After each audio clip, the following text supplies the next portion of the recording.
మీరు మీ ఫాదర్తో చేయటం ఇదే ఫస్ట్ టైం అండ్ రాధిక గారితో కూడా చేస్తున్నారు.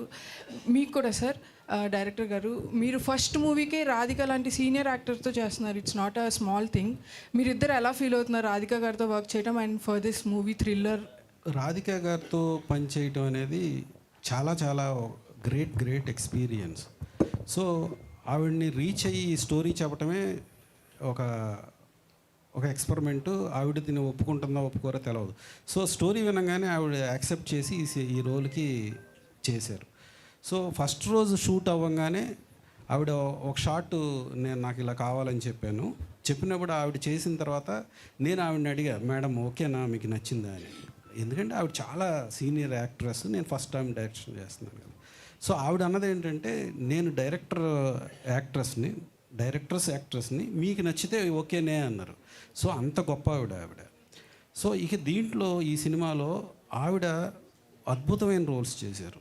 స్వాతి ముత్యాలు, స్వాతి కిరణాలు, ఇంకా అద్భుతమైన రోల్స్ చేశారు. అయినా సరే ఈ సినిమా ఆవిడ కెరీర్లో one of the best film అవుతుంది.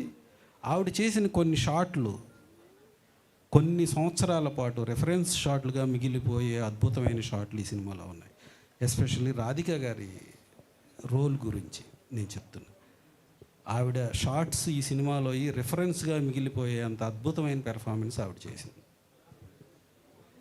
డైరెక్టర్ గారు హలో అండి.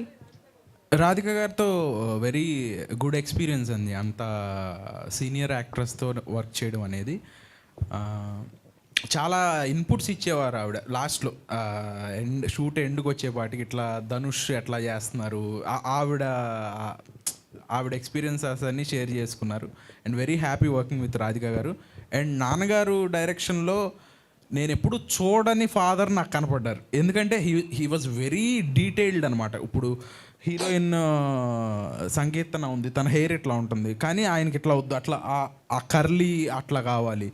ఈవెన్ రాకెట్ రాఘవ్ గారు లుక్ ఎట్లా ఉండాలి, ఒక చిన్న పిల్లికి అడ్డం పెట్టాలి. నేను ఇప్పుడు దాకా నా కలర్కి డై వేయలేదు, నా హెయిర్ డై నా లుక్ అదంతా even each and every character, చిన్న క్యారెక్టర్ అయినా పెద్ద క్యారెక్టర్ అయినా అంత డీటెయిలింగ్లో చేశారు. క్యారెక్టర్స్ హెయిరే అంత డీటెయిలింగ్లో చేశారంటే కథ ఎంత డీటెయిల్డ్గా చేసి ఉంటారో మీరు డెఫినెట్గా ఆగస్ట్ 2 చూస్తారు. హాయ్ రక్షిత్. హాయ్ అండి. ముందుగా కంగ్రాచులేషన్స్, మీ ట్రైలర్ అది బాగుంది. Thank you sir. రావణ్ పైన ఆపరేషన్ అని పెట్టడానికి మణిరత్నం గారు రావణ్ కానీ, రవితేజ గారు రావణ్ కానీ వాళ్ళిద్దరిని గట్టెక్కించలేదు. మిమ్మల్ని ఏమన్నా నెగిటివ్ నుంచి పైకి తీసుకురావడానికి పెట్టారా ఈ ఆపరేషన్ రావణ్? డెఫినెట్గా బాగుంటుందని అనుకుంటున్నాం. ఆ రెఫరెన్స్లో ఏమీ ఉండదు సినిమా. ఆపరేషన్ రావణ్ అంటే అట్లా మీరు ఇప్పుడు దాకా చెప్పిన కోణంలో మేము ఆలోచించలేదు, అట్లా సెంటిమెంట్స్ కూడా లేవు. కాబట్టి డెఫినెట్గా ఆడుతుంది. చాలా యాప్ట్ టైటిల్ కథకి.